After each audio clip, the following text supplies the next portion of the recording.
This is a Glass Box Media podcast.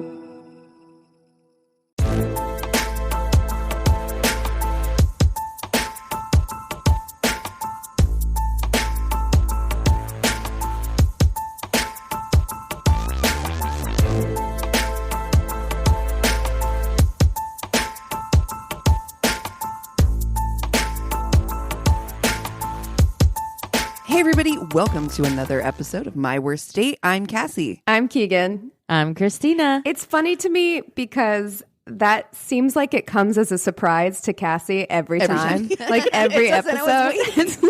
I'm like, I was giving it like a couple seconds in the open because I'm looking at the actual wave, which I never actually ever do. So it's weird. So funny to me. So I'm just like looking at the wave, like okay, and Amazing. Anyway, yeah. Welcome everybody. Well, what's going on this week? I have something to talk about. So this actually got sent to us last week by quite a few people. I feel like I think it's so funny when that happens. Like there will be something will hit the news and we'll get it from like 5 different people will message it to us. Mm-hmm. And this was this man in Japan who dated 35 women and told each one that he had a different birthday so that he would regularly receive birthday gifts. Listen, 35 people is too many fucking people. I need to say it right off the bat. Listen, I love gifts. And I'm like, yeah, that it's maintaining 35 different relationships is a lot. It's a lot. Don't hate the player, hate the game. I mean, that's a high level scam.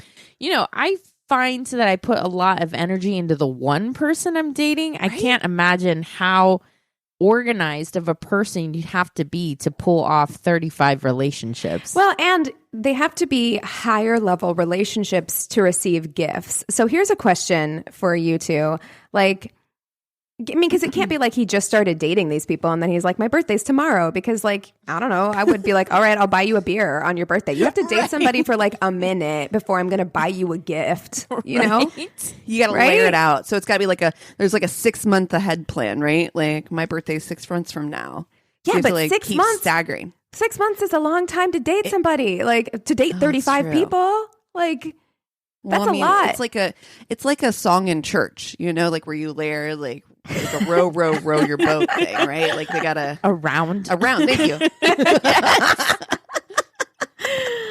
But I guess he's up on fraud charges now, which is like, yikes.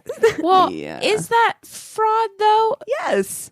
I mean, it's gifts. It was gifts. You know what I mean? Like, is he a piece of shit for probably lying to all of these people that he was dating? Like, yeah, but is it criminal? I don't know that it is criminal. Like, that's the thing is I'm just like, yeah, it's shitty. Like, it makes you like a shitty person. But if you didn't, well, no one forced them. No one forced them to give gifts. I don't know.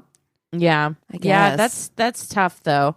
It's the same as like all these scam stuff that's out now. I don't want to be like, oh, those women should have known better or anything like that. No, that's they couldn't have known. Definitely not what we're saying. No, not at all. They couldn't have known. Like, that's not it at all. It's just that, like, yes, they gave gifts under false pretenses, but they were gifts. So it's kind of, I don't know. But then also, too, there's that as a gift loophole, because then there's the big scam where these people are like, oh, buy a gift card, send money via gift cards. Absolutely. So then, well, that's a gift. It's a gift card. So I guess I wonder, I don't know. I guess this is the thing that I think probably is the crux of this whole situation, is that we have to figure out, because this is so new, right? Scamming in the digital age is not new, but like it's so, like, what do we consider scamming? What do we consider, and really at this point, there's love scams aren't even criminal, right? I mean, yeah, a lot of times there's it's so heartbreaking when people get romance scammed. Yeah, I've joked about my mom thinking that she was dating a retired 4-star general, but it's fucking heartbreaking. Yeah. It's so beyond just the cost of the money that you put in, the actual like emotional cost of being lied to. Yeah. Absolutely. Yeah. I mean, it's definitely a scam. Like, they're definitely being scammed. Like, I'm not saying that they're not. It's just, I don't know if in the United States, at least, if fraud charges would stick for this. I don't know what the laws are like in Japan. Like, maybe they will. We'll keep you up to date. We'll follow the story and report back. But, you know, scams are interesting as a whole, though. That's the thing. It's like the whole idea of the scam. And there's so many ways to scam people. Oh, like Coachella this year. I have been living for the TikToks about Coachella because I have seen some chaos unfold, like Fire Festival level chaos. Which is weird because this is a festival that's been going on for quite some time, right? Yeah, I just think it's not it anymore. Sure. Do you know what I mean? Like, I think having the 2-year break, I think the chaos surrounding Kanye pulling out last minute, there was something going on with Revolve or whatever that was making Instagrammers cry. Yeah, that was the main one. Because, I mean, like, Coachella is Coachella, and I think, like, for the most part, Coachella's operating fine, but it was that Revolve party where things just really fell apart. Like, so do you know what happened? I mean, I know that, like, basically what I've heard is that the Revolve thing was like a fire fest. Like there was no like toilets, that kind of, like, it was like a whole thing, right? Like a little similar. Okay, so I only know through like other people telling me about it. So I haven't read anything. So I could be completely wrong. But I think it was like they invited all of these influencers and they were like, you're a VIP, right? And they gave them all VIP wristbands, which if you give everyone a VIP wristband, no one is a VIP, you know, right? It's just like really negates. But the VIP wristband was for Coachella, not for this Revolve party. I thought it was for the party, but I could be totally wrong. But so that then, I actually did see. Is it because I saw a TikToker and her VIP band was for just the Coachella concert, not for the Revolve. The Revolve party was a private thing that they were hosting for their people. Right. Yes. Yeah. So they shuttled them all there, which is like, so they couldn't leave on their own. They were like shuttled into this like remote area of the desert. And then they got there and then they made them all like wait 2 hours, like outside in line to go in. And it's like, fuck you. 2 hours in the Coachella Valley outside. It's hot. Like, or was it at night? Because then it's freezing fucking cold and you got like what? Probably some skimpy ass outfit on, heels. Oh, you know, yeah. Because you're doing it for the 2 gram. hours? You're trying to look as good as possible. Absolutely. That's the thing. You guys haven't seen me camping. I look horrifying. There is no way that I could ever look good enough to go to Coachella. Like, I don't know how these people look good in all the pictures they're taking. I'm like, it is sweaty. It is hot. You are outside. A lot of you are camping because you don't want to pay for. Yeah. No, and somebody, something I was reading was saying that this is actually too, like, kind of the first Coachella since TikTok has become so prevalent, and that Instagram is great at selling that image of Coachella as like the still images of just fabulousness. Right. But when you see it on video, what it actually is, it's just like, you see the dirt. You see the mud, the porta potties, the long lines, the porta potties, and you really get a sense of how shitty it is to be there. I gotta say, like, God bless TikTok, man. It has, I love it there. It is such a fun place to be. Me too. Okay, so we can talk about this. So I posted a TikTok last week because, and this, I haven't even discussed this with you really. Last week, I went to a bar after rehearsal, and I was sitting at a booth by myself with all my papers out because I'm making notes, and I've got my laptop open, and I'm working, like obviously working. And this guy sits down across from me. It is one of the most bizarre situations I've ever had happen in my life. Weird. It was so weird. So he sat down across from me, and he was just like, so let me tell you why I'm qualified for this job. Okay, so first of all, here's his thoughts. He's like, here's this beautiful woman. She's clearly working. I need to go in with those boss energy vibes and have it be like an interview. He's like, I'm so smart. That's what he's thinking. Okay, but here's the thing. That's the worst way to my heart, is to force me into an improv set with you. Like don't make me yes and you, a stranger at my table. I mean, see, now that's the way to my heart, though. Yeah, I love a yes and scenario. You know, I'm like, sir, God, actually, you're horrible. underqualified for this position entirely. I am going to have to ask you to leave. Good day, sir. I said good day. I said good day.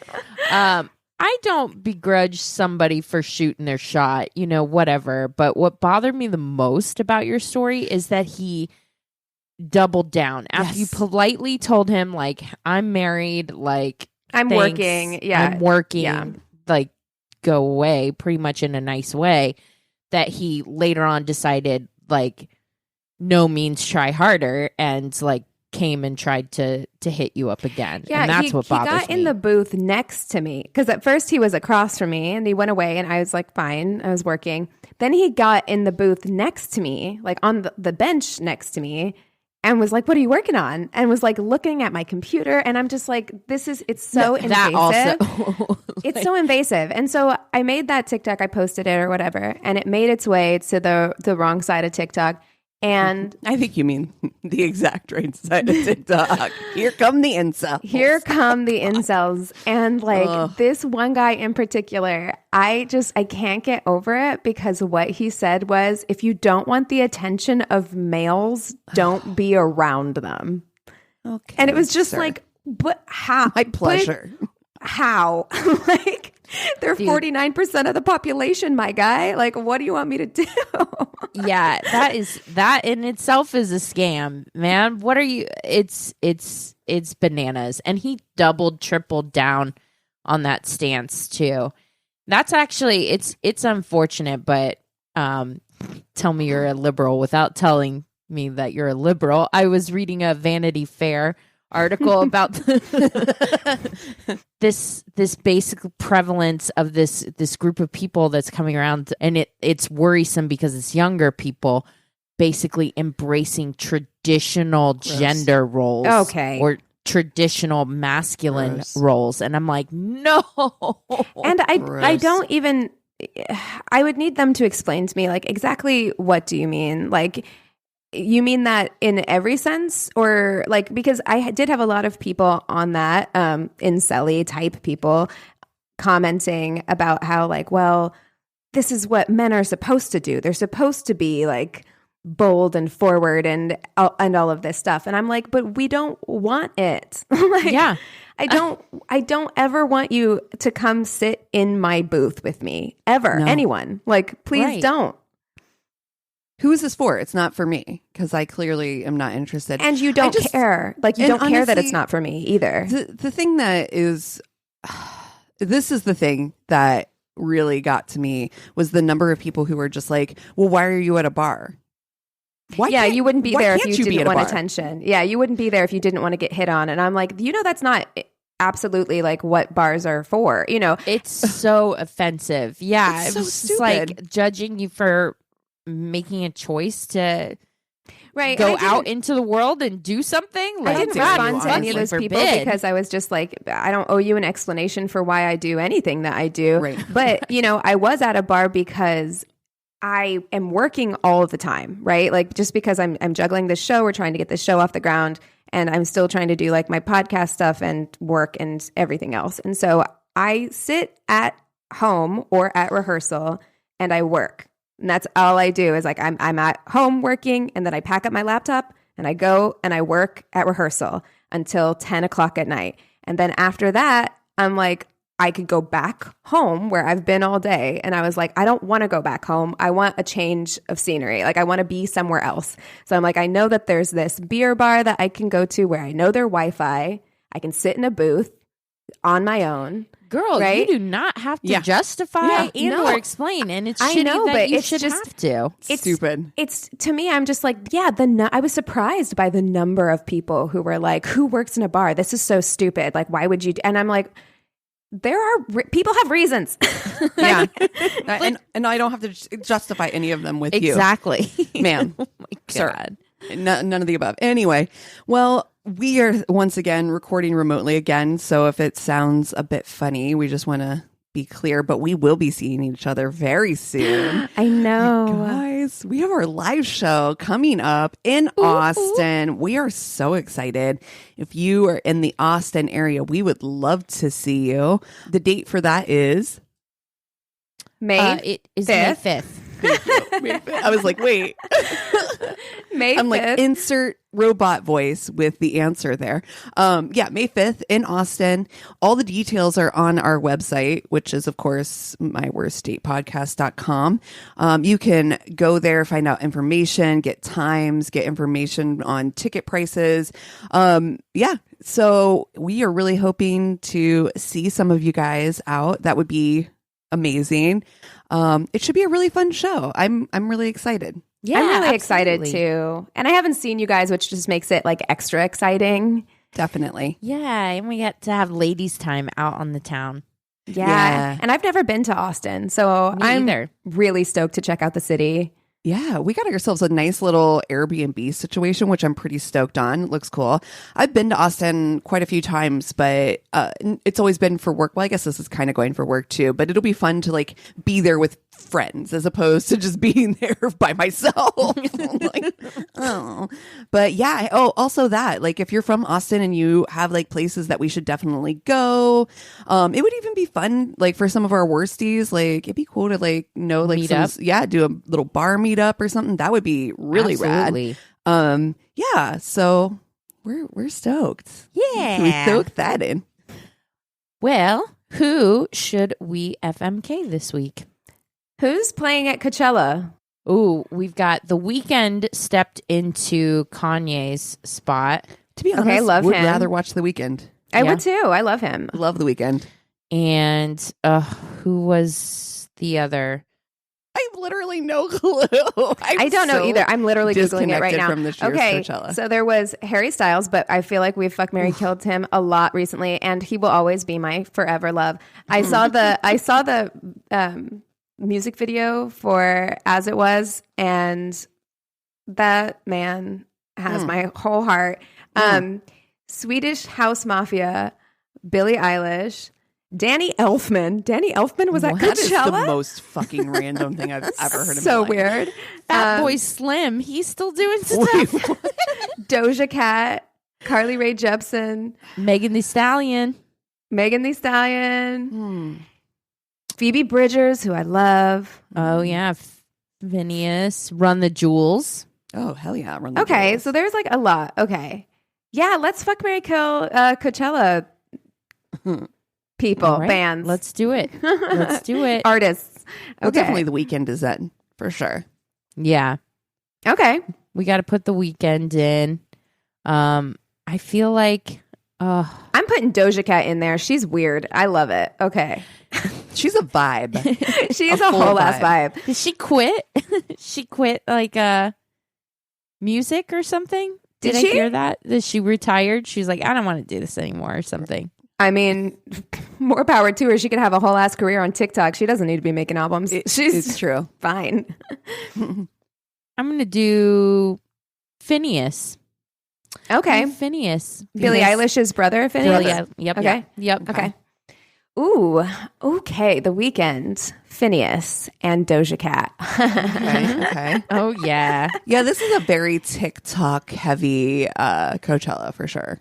Oh, it Which absolutely makes so much sense. is. Honestly, okay. When we go back to this real quickly about like the verses, right? The TikTok verses, Instagram. Mm-hmm.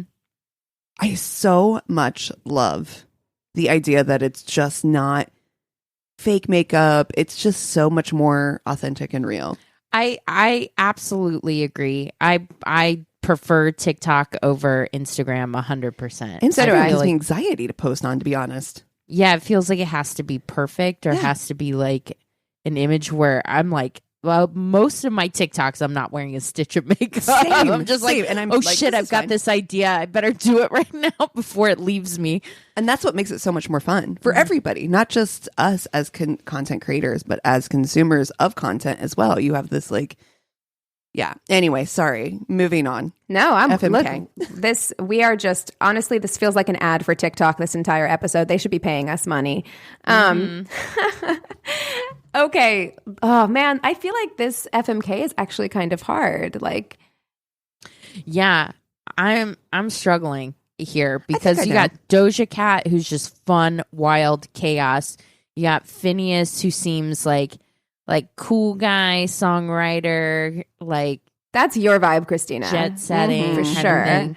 And then you got The Weeknd, who I'm like, he knows something. If he's pulling Angelina Jolie, I know what I'm doing. He has pulled so many. Like he dated like Bella Hadid for a long time. Yeah. Too. Like, what you know, Weekends? Like what? well, he's what, one of those guys. I was telling Cassie when we were listening to him on a trip once, where I was just like, this man better fuck good because like No, that was Bruno Mars. It was We both. were It talking was about- both of them. Oh, yeah. But it's like because The Weeknd straight up says some filthy shit in Yeah. songs where I'm Yeah. like, this man. You better know how to fuck.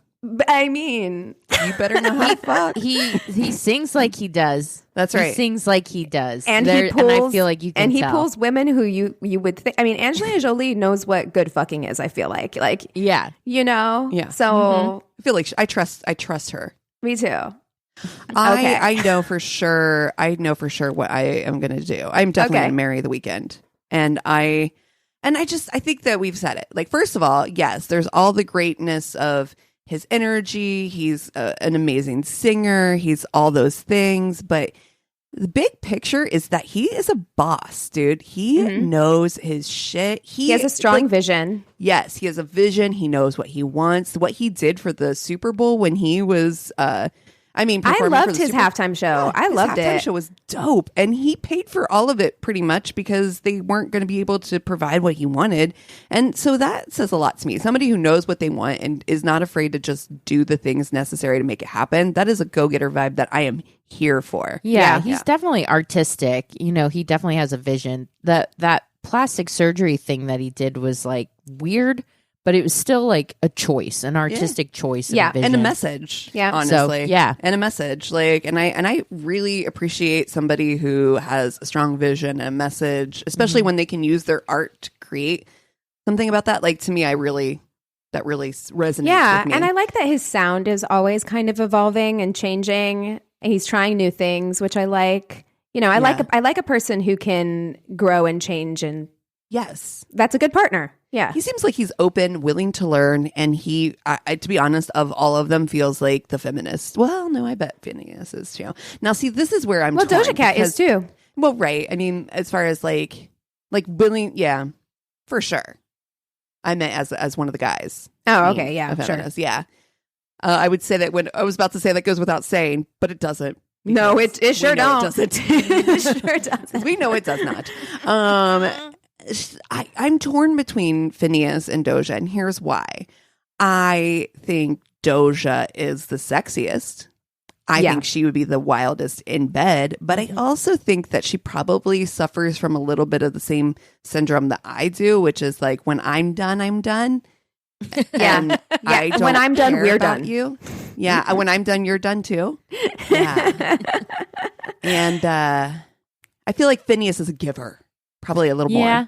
more. He seems more of a giver, than Doja Cat. I think I know what I'm going to do too. Yeah. I'm going to marry The Weeknd. Yeah. I am too. He's just there's something he knows, something about his songs that tells me I'm going to be satisfied in that arena as well. And then I gotta fuck Finneas, and I didn't marry him because there's still that. He's young. He's a young Yeah. songwriter. Where I'm just like, I Yeah. don't know. You see, It is your weakness. If I This gotta is- carry an amp again in my life, this is the issue, with Finneas, because I'm like, I feel that. I feel that in my heart. Like, but I'm like, Finneas feels like every mistake I made Yes. ages 17 to 21. You know, like I'm like 100%. I feel like Oh my God. You nailed the age range too. It is spot fucking on. be specific. Oh my God. I know that age range very fucking well. Yeah. What do we call that then when you end up hooking up with a guy like that? Is that nostalgia? How do Nostalgic? Nostalgic. I think we have a title for Yeah, this like- episode. Nostalgic. Oh God. Like that hit me right in my soul. Yes. Yeah. And you're like, it just takes you back to the time and place. The older you get, you're like, I'm too old to be here right now. Right I after it don't want happens, to you're have like, to search for my underwear the next morning. That isn't the place I'm at anymore. I don't. You're like shaking the dust bunnies off because you know he don't sweep under the bed. He sure don't. God damn it. I ain't putting them back on either. Put those puppies right in my pocket. God damn it. Oh my gosh. Ugh. Okay, so I'm going to also marry The Weeknd.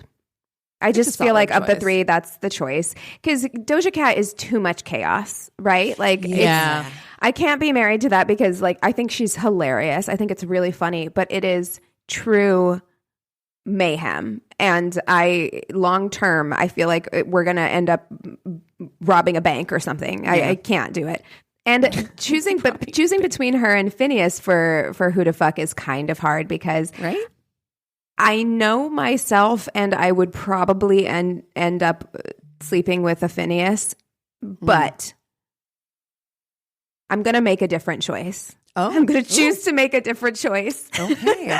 In this choose your own adventure, you're picking page 69. Yeah. Okay, hold on. I wasn't going to mention this, but since you just said that, No. my friend who shall not be named, she has a group chat of her like high school friends, and her high school friend texted her something along the line of like nobody likes to 69. And then I was thinking, and I was like, It's kind of do adults 69? Like I feel like that's something that stops after you're like 21. Like you just stop doing that. Like Yes. One at a time. You know what I mean? It's not enjoyable for anyone. You either focus on accepting or focus on giving. You cannot focus on both. it's good in concept. Like There's theory. science around multitasking and the fact that it just really doesn't work. And I feel like the 69 is definitely part of that. And I that feel like study. everyone has an era where they try that I regularly. believe it's 17 to 21. 17 to I think it's the 21. same area. I think it's the Finneas, exactly. the Finneas Curve. And it's always with guys like that too. It's always with guys like that. For You're like, sure. I gotta try something sassy, or I'm not gonna On a keep mattress on the floor. I'm never gonna keep this guy if I can't learn how to 69 right. God damn it.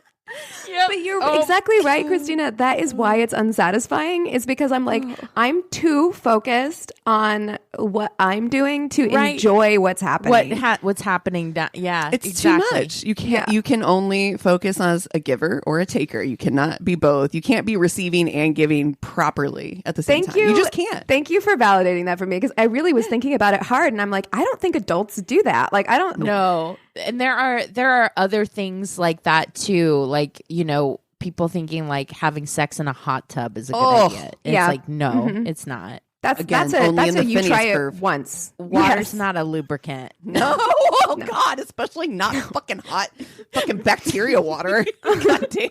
Yuck. You are gonna get a yeast infection. Oh yeah, you're getting a UTI for sure. For fucking sure.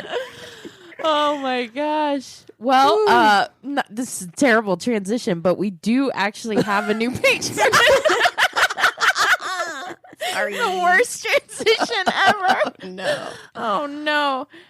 But we do want to say thank you and a shout out to Jillian D. Jillian D, welcome to the Worsty Club. Yes. We'll Welcome. have rewards and that kind of thing out to you soon. And, you know, you definitely get a really fun Tainted Love movie in May. We just reviewed Witches of Eastwick. Wild times. Wowie woo wow. Jack Nicholson made me throw up in my mouth. Yeah. Twice. Yeah. So yeah, and you guys want to take 5 and we'll come back with stories? That sounds good. Sounds good. And we're back. Okay, Christina, you kick us off with stories this week. All right. I got this one from Reddit. They say, I don't know worst, but my first few months of online dating, I decided to meet this guy after we did a quick Skype chat. We met pretty late, and he took me to a park near his place, which I now actually live near. I was really new in town and had no idea where we went. And the first thing he did, which bothered me, was try to stick his finger through my ear gauge. Why? No. Why would you do that? What the fuck is wrong with people? Oh my God. Can't tell you how much I hate when men do this, and I stopped wearing tunnels because it seemed to invite men to stick a finger Okay, into I'm sorry. them. Wow. I hate when men do this. This is something that is happening regularly That's right. for you. That's Is right. appalling. Yeah, it's weird. Like, just unwanted physical poking is not. Just don't. No. I stupidly let him drive us to this park. So this happened when I was stuck with him. So he pulls out this bottle of wine. I end up taking it over while he talked and talked about his experience growing up in the church, about Burning Man, and I don't know what else because I was really focused on the wine bottle. And I got white girl wasted. Noise. Suddenly he asks if he can kiss me, and I think I shrugged. He kissed me. And when he broke away, I immediately vomited towards the lake in front Oh my God. shrugged. Oh my God. Oh, she's like, oh. She's like, okay, but Oh no. he ended up walking me up to his hippie Burning Man van, and I laid down, passed out in the back under the weed-smelling blanket he had back there.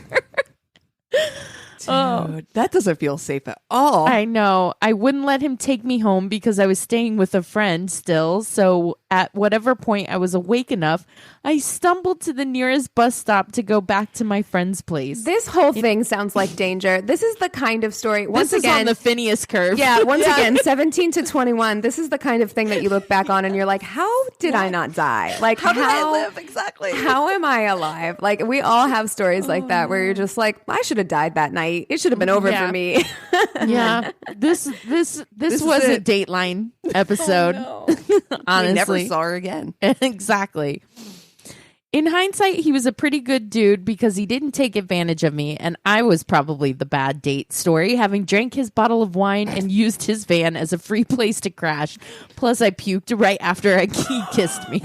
Can we can we just say that, like, you're not a good guy for doing that. You're just a normal person, like, to not Right. assault someone. Like, Exactly. Thank you. that's what should be happening. I don't like it that the bar is set that, like, oh, he didn't assault me, so he's a pretty good guy. Like, Yeah. Yeah. It was 8 months later when he hits me up asking if I was down for a threesome with his new girlfriend and himself. Whoa. This tracks. Okay, well, Keegan, I think you gave him too much credit for a minute. He said we had, in quotes, unfinished business. okay, do says we, who? sir? I threw up after you kissed me last time, sir. Like, Anyhow, I was newly dating someone else and passed. I feel like the guy mentioned the large size of his dick in some "you're missing out" sign out. But whenever I'm in that park, I think about that night, the wine, and the struggle with the church that this guy monologued on for a while. Oh no. I can relate. And you live right next to your shameful story.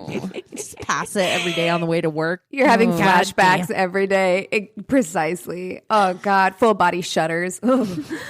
Okay. All right. This was an email that was sent to us.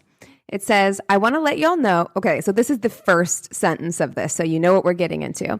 I want to let y'all know I'm safe, and this lurker disappeared after this incident, and it was 5+ years ago. Trigger warning, stalking. Oof. I met a guy on Tinder and we went on one date. I was about to move away and was really excited about it and was talking about my dreams and goals for the new move on the date. Since this was a casual date, we ended up going back to my place to smoke a little bit. As we are sitting there hanging out, he started talking about his kinks and mentioned that he was into cuckolding. Oh. Okay. Okay. All right. Coming out with it on a first date, but Coming strong. fine. Coming in hot. He was clean cut, normal looking by all accounts. And I was like, cool, Tracks. cool. This is Then- exactly the guy. Yeah. Then out of nowhere, this dude drops a derogatory racial slur. Which, again, that's another thing. I Sure. feel like I have a running list of like things that you think wouldn't happen on first dates that we have had multiple stories of. Jesus. And like just blurting out racial slurs is one of those, which is yeah.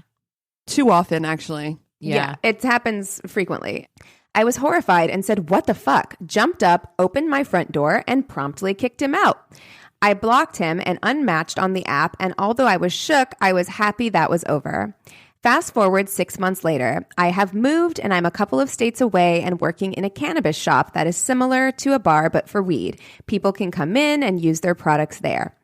One day I'm working and this guy comes in and doesn't have any products and was alone, kind of weird, and sat there my entire shift and talked to me. He had a big beard and was very focused on me. My coworker even mentioned it like, "Ooh, he has a crush on you." Normally I worked alone, so this was rare to have a coworker on closing shift with me. And the guy also tipped me $50 at the end when we told him we were closing and he had to go. When I went out to my car, he was standing behind it Ooh. No. and popped out and Nope, was like, 9-1-1. right? And was like, "You don't remember me? I'm the guy you kicked out of your apartment in Austin." Oh my God, that's terrifying. Terrifying. I freaked out and ran back into the shop crying, and luckily there were people around to help me, and a coworker drove behind me back to my house and called my roomies to make sure all their boyfriends were staying over that night. I didn't see a weapon, but who the fuck travels 16 plus hours? Dude. What? Because she moved states. 16 plus hours 6 months later to stalk you after a bad first date. Dude. That's so scary. Dude. So intense. I believe I'm he was shook. there with bad intentions and thought I had no support system because I had moved there recently.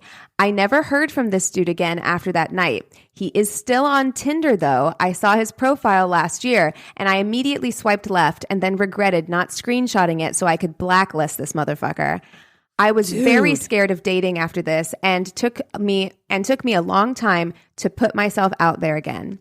Happy note, earlier this year in 2022, I made the grave decision to try the apps again and ended up meeting my wonderful boyfriend on Tinder. He's incredibly kind and thoughtful, gives mutual respect, and is very understanding of my weird quirks with dating, especially from that other experience. I now always tell my friends, don't link your social media to your apps. Ooh. Don't invite dudes over and take a screenshot of their photos and name and send that info to a trusted friend before going out with someone new. I do think that bad date was a stalker already and has probably done this to other women. He blended into society just fine, which is even more terrifying. Wow. Yikes. That Do you is- remember when I talked about the fact that like the apps should make it easy to do like background checks Yep. and Mhm. stuff on people? I think I just saw that Tinder or Match Group is paired up now with one of the like people searcher sites or whatever, so that they're facilitating like you can get background checks through Tinder for people. Good. Because, like, yeah, I mean, yes, somebody who travels 16 hours, finds out where you work 6 months later, just kind of lurks. Like, he grew a beard out and just kind of lurked and watched her for a few hours in a place where she normally works alone. So I wonder if he thought that she would eventually be alone that night, and that's why he stuck out that whole time. You know, like, this is definitely someone who either has done this before or will do it again. Oh, so for sure. Yeah. Psychotic behavior, honestly. Oof. Yeah. Well, after that, get to follow up with this. Mine was also an email that was sent to us, and it says, "Hi, longtime listener, first time submission. Ooh, welcome. Hi. Love what y'all do times infinity." Love it. XOXO. No. To preface, I was probably freshly 21 and in college and trying to enjoy my summer and going on dates. As I was swiping through, I came across a guy who maybe I could like. He seemed like the lanky, dorky type. However, I noticed that none of his photos included pictures of his eyes.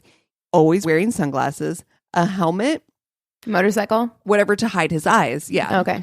Whatever to wear to hide his eyes. Now, I was telling myself not to be shallow, Miranda. She put her name in, so I'm saying it. And the textual chemistry seemed good, so I decided to meet him for a date at the restaurant famous for its blue margaritas. I meet him at the restaurant, and he's cute. Bonus that he didn't actually have a lazy eye. Hey, as somebody that has to deal with it, it is a pain in the ass for sure. You're like, bitch triggered. Turns out he was just oblivious that he didn't have any posts with pictures of his face and where his eyes were showing. Anyway, we ordered the famous blue margaritas, which are listed as limited to 1 drink per order. And we're conversing, and we have a lot of the same interests, some same hometown region, same background. He excused himself to the bathroom. He spent maybe 10 minutes in there. I was confused, but I tried to think, not to think much of it. We were talking more after he comes back, and after a while, he excuses himself to go to the bathroom again. Now I'm thinking cocaine. Yeah. Literally wrote cocaine. Wonderful.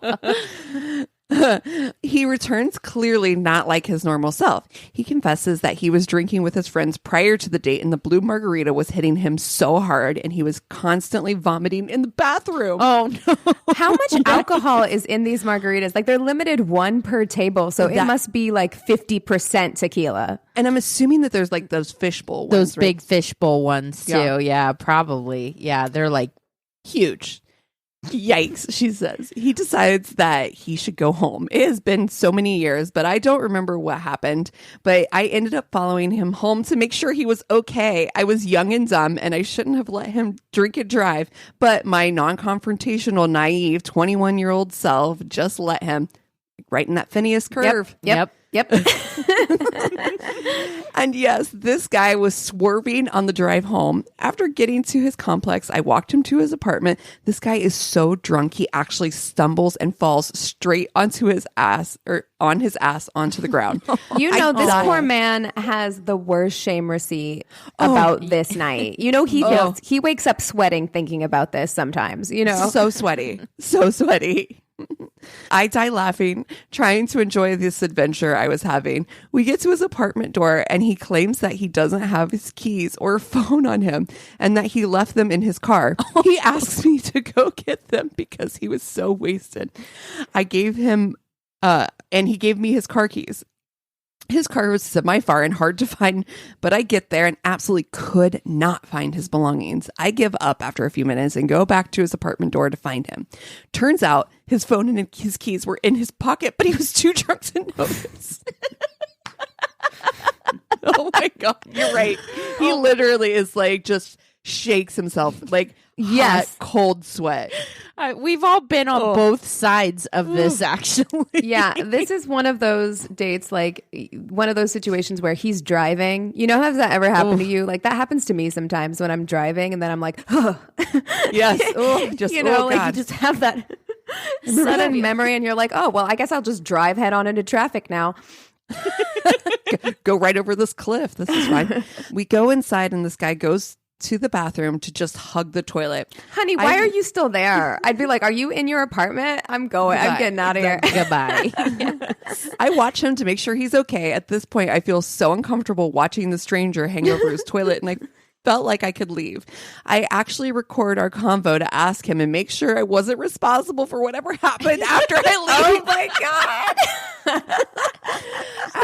Again, young. Just like get my alibi solid. Yeah. You know? So what you're saying, one more time, real quickly. So what you're saying is that you are okay, right? Yes? Yeah, can you say it into the microphone, please? a little louder? One more time for Let the the mic. record show. That he is leaning. Honestly, you should turn the camera on too. Get that shit on video. Like you're like, I didn't manipulate this. I didn't manipulate the audio. I swear to God. This is me leaving. I do not have a key to get back in. Again, young, dumb, and naive. Finally, I got to leave as he was still clutching his toilet. I went home and we never spoke again. But damn, my too forgiving, caring, people-pleasing self. Anyway. Yep. Yeah. Listen, Wow. I can relate, especially at 21. I would have done all of that stuff at 21. Oh, 100%. Yeah. 21-year-old me would be, yeah, for sure. I'm not going to lie that sometimes in, my late 30s, like that didn't happen. So, life's a roller coaster. It's a lot of fun.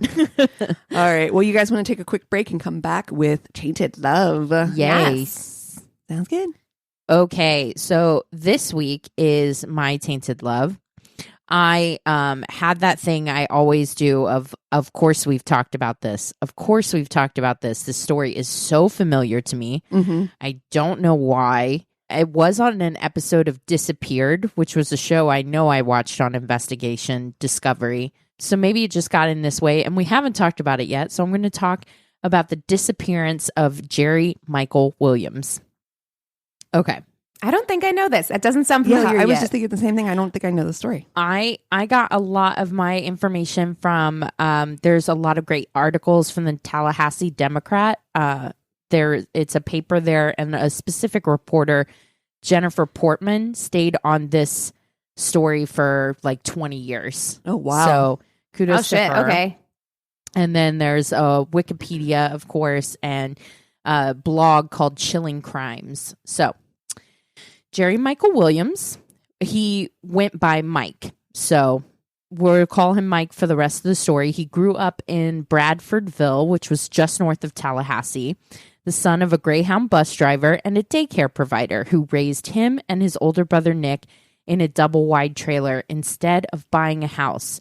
They wanted to save their money so both boys, who helped working nights at supermarkets, could attend North Florida Christian High School. Oh, So it was like just they a made better, a lot of sacrifices for them to go to a private school. correct. Like they wanted their kids to succeed, so they put them in this great school that gave them opportunities. And Mike super excelled. He served as student council president. He played football. He was active in Key Club. And at the age of 15, he also began duck hunting as a hobby. This is how he got to be friends with Brian Winchester. I'm like, Okay. now you I know the this story. I've seen this Dateline. Mm. Okay. Yes. So he's like, okay, like he made friends with Brian Winchester. And then also he started dating this really pretty fellow student, Denise Morrell. So after high school, he attends Florida State University, where he majored in poli-sci and urban planning. He gets hired with this like amazing job opportunity as a property appraiser, and he's like making six figures. Wow. At this time.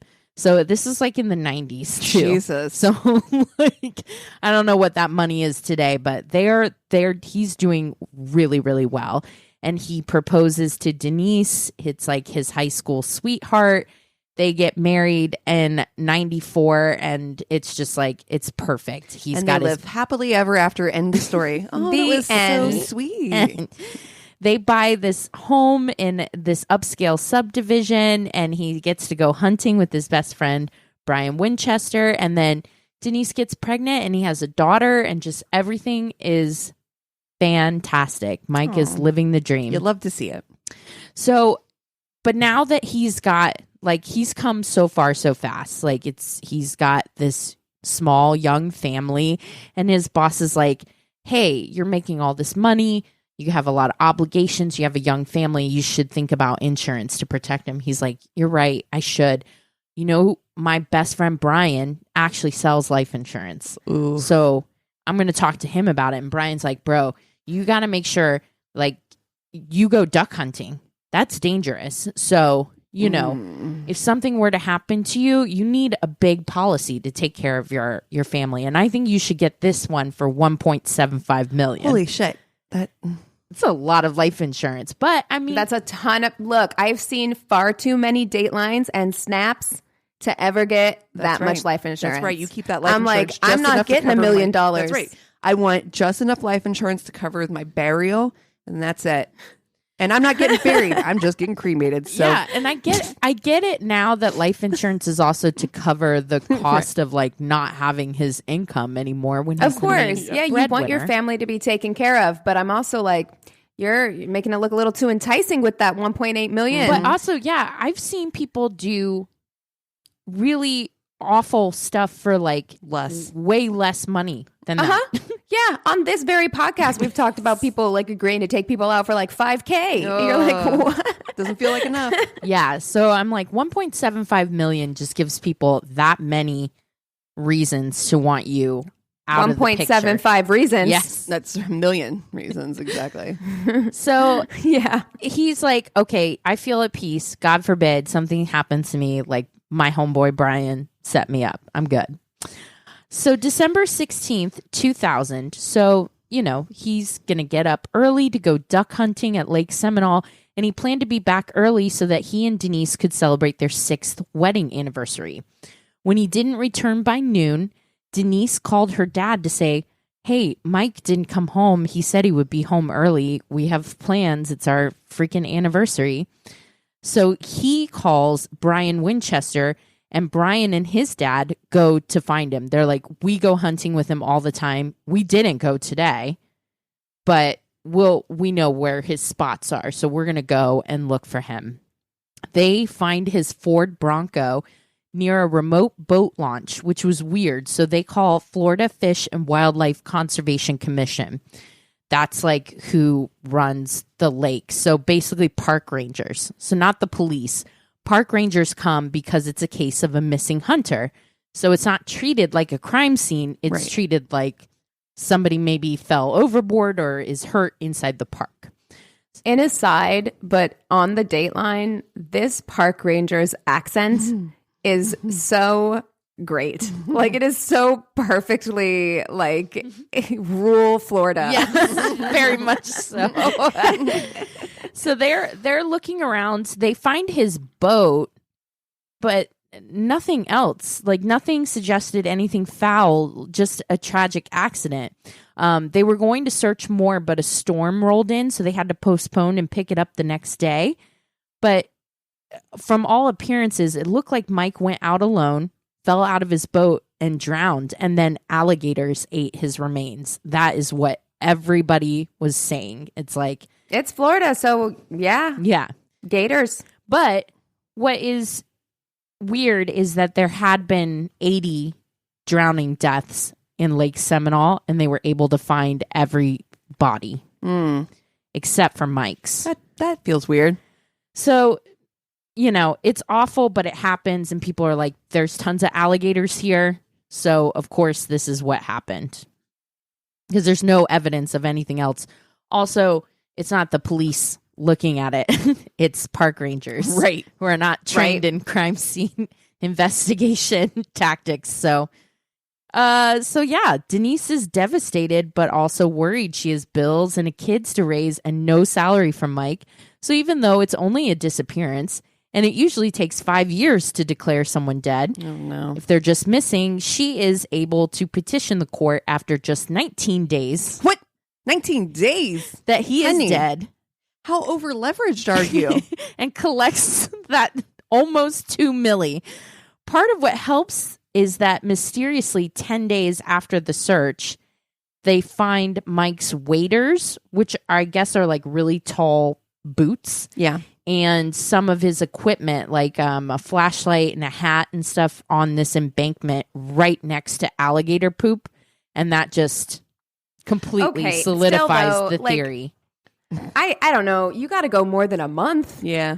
19 days? That feels as fast. in like not even 3 weeks? Yeah. My dude. Like that make it. I mean, I think about it because I'm like, I try to give the benefit of the doubt because that's the thing. And we've talked about this on the podcast before is that there's a part of true crime where there's sometimes where you feel like you're just getting the prosecution's point of view. And I'm like, yeah. I really want to dig and see if there's more to this, because there's a lot of innocent people in prison and stuff. And there's a lot of 100% times where these shows are so skewed and biased. So I'm thinking in my head, okay, if I'm Denise and, Eric is Mike, I'm like, I'd still be out there searching. Hell yeah. 19. That's what I mean. Because, that's like, because you don't want to believe it that quickly, right? No. Like, because that's, again, You're definitely like still in the denial phase.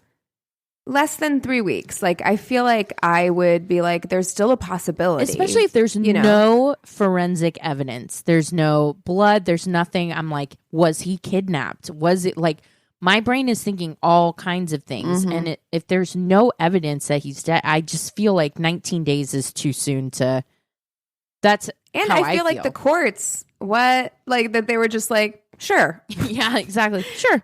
Yeah, you found his boots, probably dead, eaten by alligators. Granted. So she gets that $2 million, and that's that. Now, Mike's mom, Cheryl, not having any of this. She does not believe Mike is dead. The whole thing's off to her. First, Mike never went duck hunting by himself. Ever. Right. It's just not safe. Second, the car's in a muddy area for launch instead of right nearby there being a concrete area to launch your boat. So it's like, why doesn't would make any sense? Exactly. Third, the items found had no sign of animals or that they had been in the water for long. The flashlight they found still worked, but everyone had closed the case. It wasn't even a real case. They had just decided and moved on. Cheryl, when she wasn't running a daycare, did everything she could think of to have his disappearance investigated.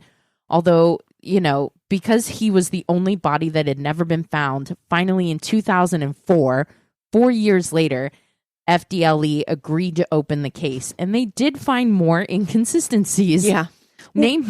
Yeah, like one of the things was that it was like too cold. The water was too cold that the alligators would have been.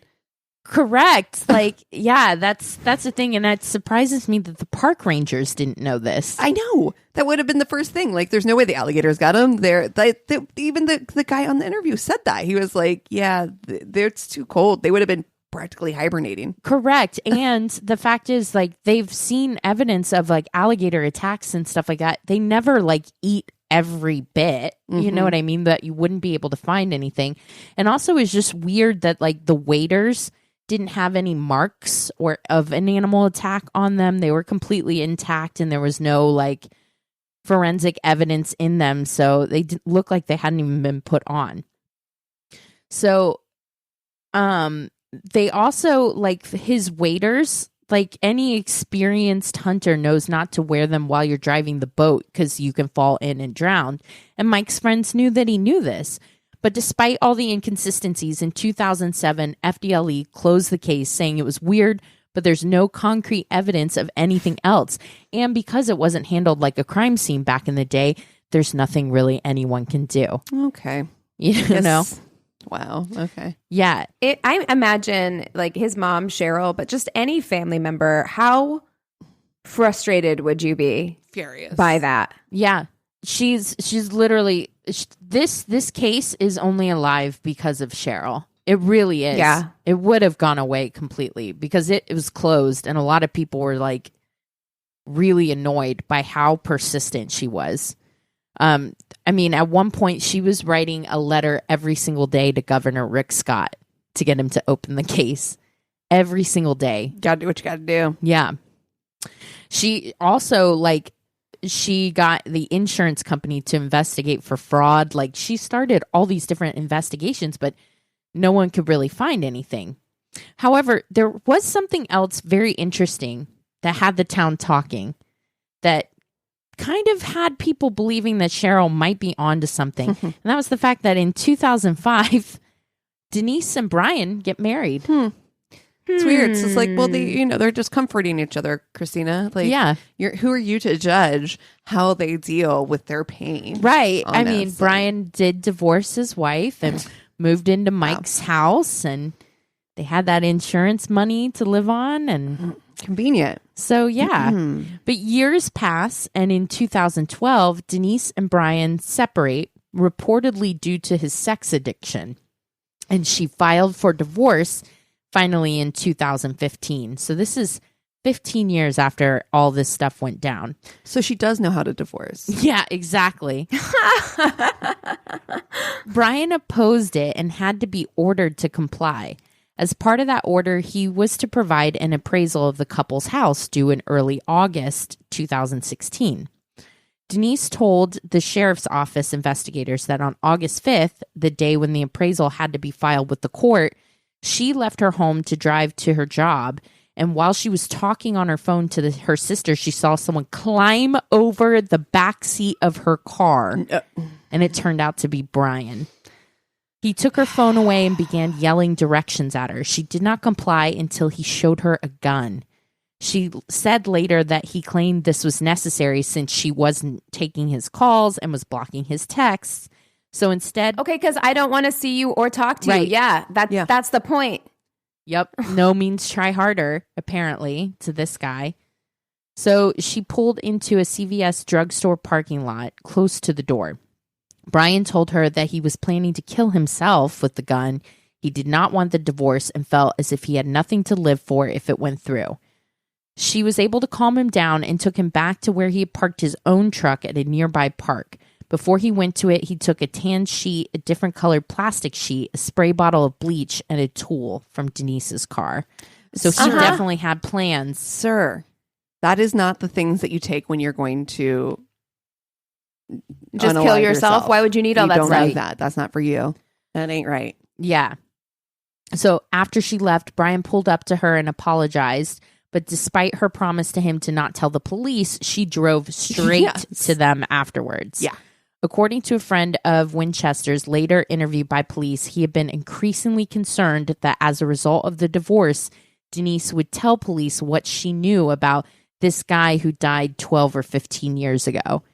She had not answered his many phone calls, so he came up with his plan to wait in her car and hold her at gunpoint. So he's arrested and charged with kidnapping, domestic assault, armed burglary, and she says that she's fearing for her life and her daughters, and they're like, yeah, you're in jail for the next 30 years. So they lock him up. Like, I was like, wow. That is shocking. That's shocking. It is shocking. That, you know. So Cheryl had actually expressed hope that this development could lead to resolution of her son's disappearance, because she's convinced, she's like, Brian's not going to let Denise run around alone with all that money. And so she was hoping that he would say something. And apparently he did, because and this is where it gets dicey to me. And I want to hear what you guys think of this thing. He gets immunity from prosecutors. Yeah, Bullshit. I remember being like sus. Oh yeah, 100% like sus. Not cool. Like, yeah, okay. So he gets immunity, and he tells finally the truth of what happened, according to him, to Mike Williams. He actually went out with Mike that day. He says that him and Denise started their affair actually in 1997. So 3 years after she had married Mike, and 3 years before his death. They had been carrying on this affair. She didn't want to get divorced because she didn't like how it looked. Right. Apparently. Well, that's because she was very Christian and she didn't want the church, like, to be judged in the church. Right. So it was just better if he just died. Plus, they get all that money. So very, very Christian of her, except for not at all. Right. So he basically says that she planned this whole thing. She convinced Mike to go out duck hunting early that morning, saying, you should go, just come back. And Brian met him there, and that he convinced Mike to put on his waders and then pushed him into the water thinking he would drown. He didn't. So he had to shoot Mike in the face and then bury him in this really remote section. It was just awful. But so they arrest Denise and they charge her with murder. The only evidence that they have is Brian's testimony. Yeah. Look, I have a hard time believing, because I think, like, don't her defense attorneys say, yeah, she didn't have anything to do with this, she didn't know about it, whatever. Mm-hmm. Like, I have a hard time believing that she didn't know about it and that she wasn't in on it, but I'm also like, so he gets immunity. The person who actually did the murder gets immunity. Buried the body, like all that stuff. Like he did all of the things. Confesses that he did. Yeah. But yet, confesses that he did and is the only evidence against her. Yep. It is... You look, I have a hard time believing she didn't know anything about it, but you also shouldn't be able to just convict somebody based on, well, it just feels like maybe, and we don't like her. Right. Oh, God. Yeah, it's just the only like outside evidence other than Brian that they have is that Brian's ex-wife, Kathy, taped a few phone calls where she was saying, I know what happened to Mike. Like, I know. And Denise said, what do you know? And they took that as saying, like, that's not an admission of guilt. I'm sorry. like, that's not. If I'm a defense how that attorney, works. this is my favorite case I've ever had in my entire life. This is the easiest case to it defend should be. ever. It should be. Yeah, because you should be like, members of the jury, look at this. Like, that should be all it is. Honestly, It's just like, she could have come been on, like, well, come what on. do you know? Could have been like, well, what do you know? Like, I want to know what you know. Exactly. Like, it doesn't have to. Exactly. I mean, what do you know? What do you mean? Truly. Okay. Yeah. So she is found guilty. She's found guilty of first-degree murder, conspiracy to commit first-degree murder, and accessory after the fact. Life in prison because it's Florida. They're like, wild. You're done. So she's got life in prison, and he has 30 years on a kidnapping charge, but nothing for murder. Kidnapping her. Yeah. Kidnapping her. Yeah, and nothing for murder. Yeah. And so, she does appeal because her attorney is like, seriously, what the fuck? She appeals and the murder conviction is overturned.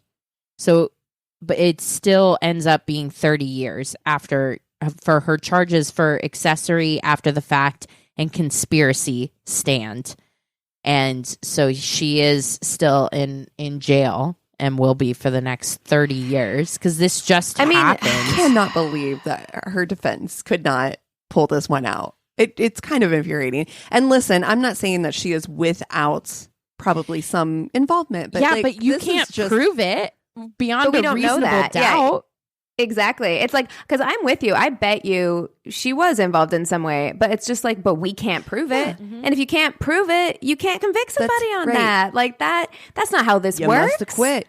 But see, that's what's so funny, and it goes back to what we were talking about earlier, is that you watch those Dateline or this disappearance and stuff like that, and you're getting one-sided from the prosecution, and it definitely, you come away like, man, this bitch is guilty or what have you. But when you really look at what was presented, it's like, well, there's no evidence against her except what he said. Home guy was like that he fucking did it. He did it, and he's also upset that they're getting a divorce and trying to save his own ass, like all of the things, you know.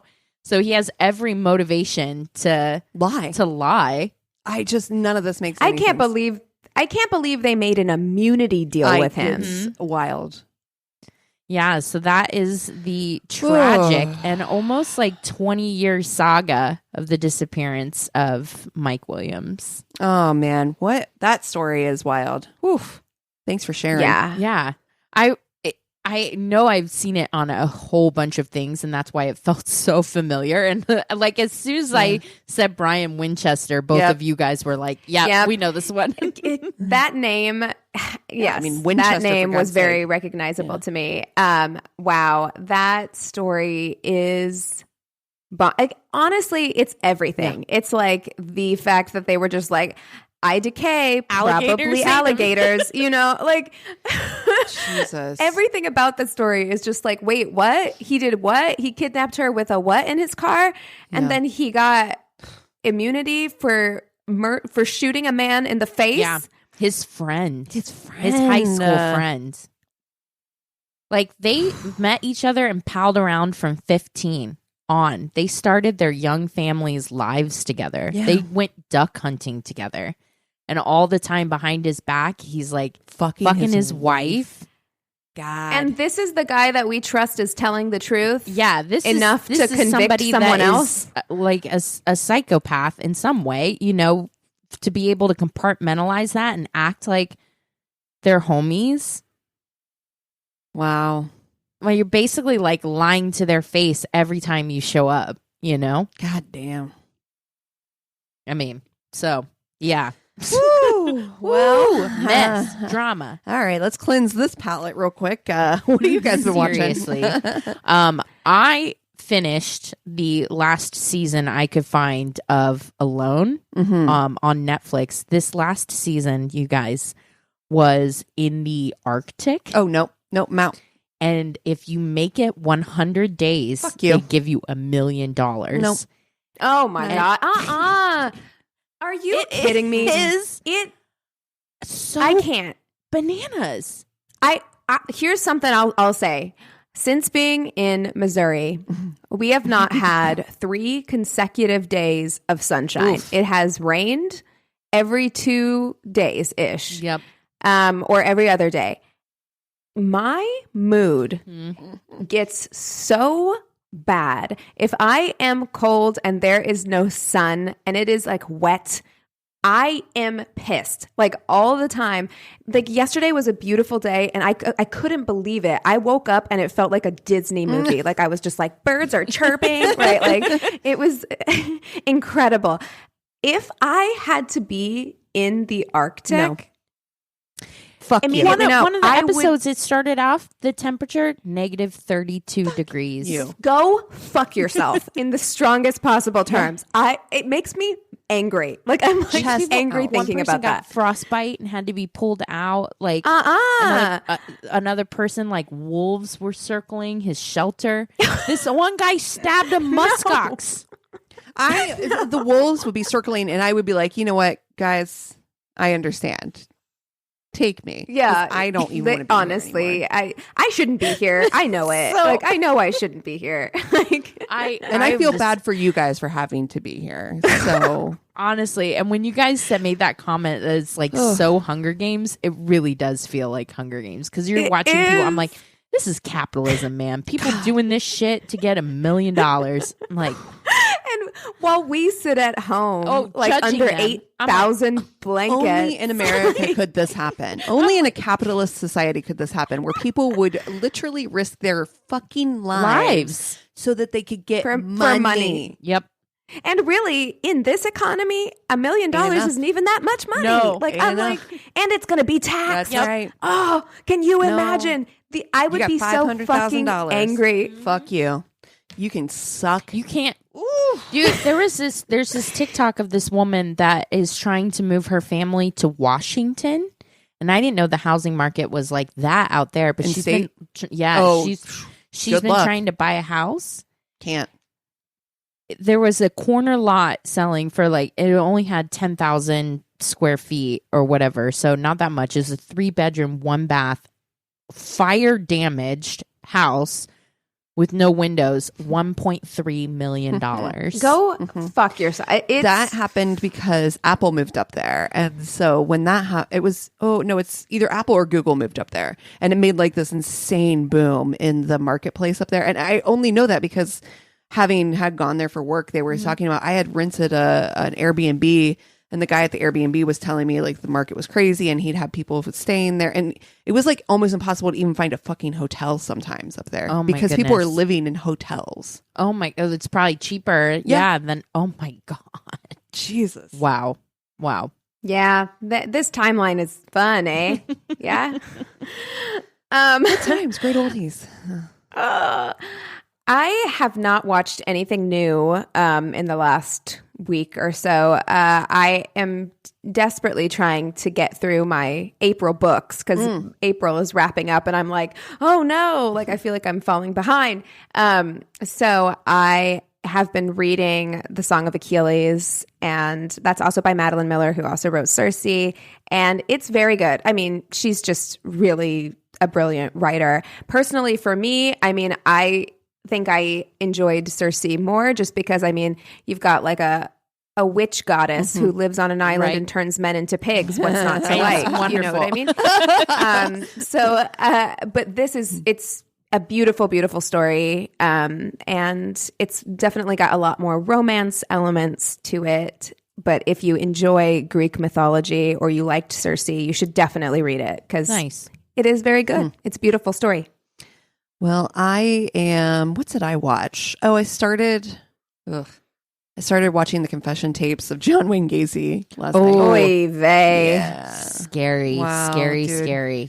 It is that one. I mean, it's John Wayne Gacy, so of course it's a trigger warning from Gross. the beginning. It's awful, right? Like I was packing, and it's one of those things that I kind of did, where I was like, I'm not paying full attention to this, so I'm just gonna have it on in the background, and that was the best I could do for it. I didn't watch the whole thing yet, and I probably will continue because it is in depth and it does give you a lot of nuance. It talks to surviving victims of his and things that it's like, well, you know, these people deserve to have a voice, and you know, it doesn't celebrate. He's a monster. No, he's fucking awful. Like monster. I was hesitant going in because of I felt like the Ted Bundy tapes kind of got a little I don't know how to say it, but like, if not empathetic, but not it's just celebratory or whatever, where it seems to, like, you know, yeah.